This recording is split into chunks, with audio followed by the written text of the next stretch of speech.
Ayun, mga ka-forklift at iba pa. Magawa naman tayo ngayon ng forklift battery lead connector. Ito yung hulmahan ko. So maraming klase ng ano yan, ng forklift battery lead connector.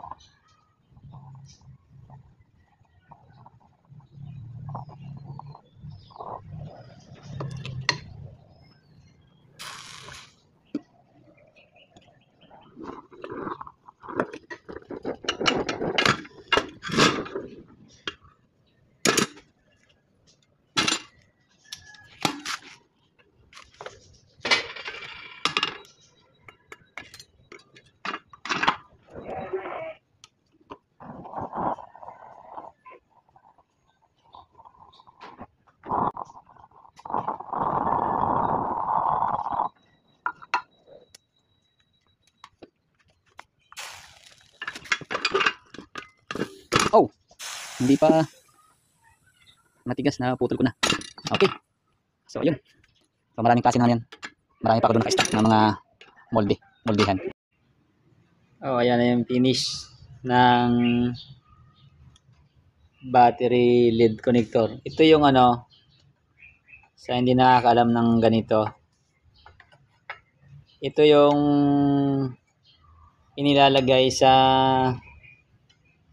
pagitan ng battery. May kanya-kanyang pagitan yan. So ito yung poste ng ano ng battery, yan. Diyan inihinang 'yon. So halimbawa ay 48 volts ang battery. Mga naka-series yan. Yan. Mga naka-series yung battery cell, kung tawagin battery cell. Isang piraso nun ay 2 volts. So pag dudugtong-dugtungin, ganito yung pandugtong na lead connector. Tingga ito, purong tingga. Yan.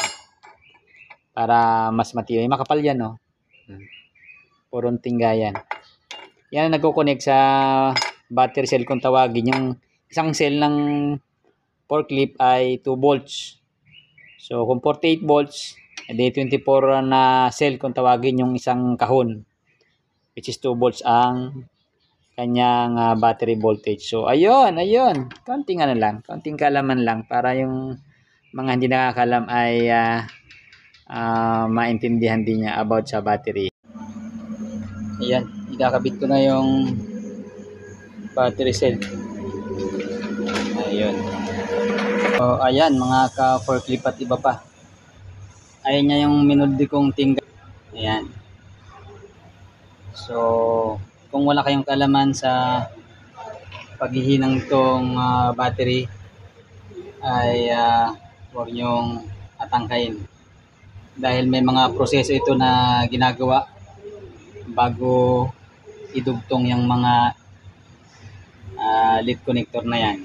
Yan yung sinasabi kong dugtungan.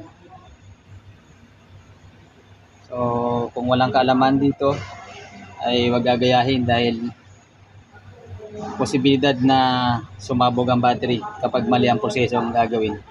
Okay. Ayan, ihihinang ko na po ang lead connector ng forklift battery, 48 volts.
O, ayan, tapos na po, tapos na. O. Pag hindi po marunong maghinang ng ganito, ng battery, huwag magta-try. Baka sumabog. Okay, okay, okay, okay. Naka 15 minutes pala ako doon. Sa labanan na yon, 15 minutes and 40 seconds. Ayun, ito na po, tapos na. Nakumpleto na natin ulit ang 48 volts. Pang Toyota forklift. Ayun.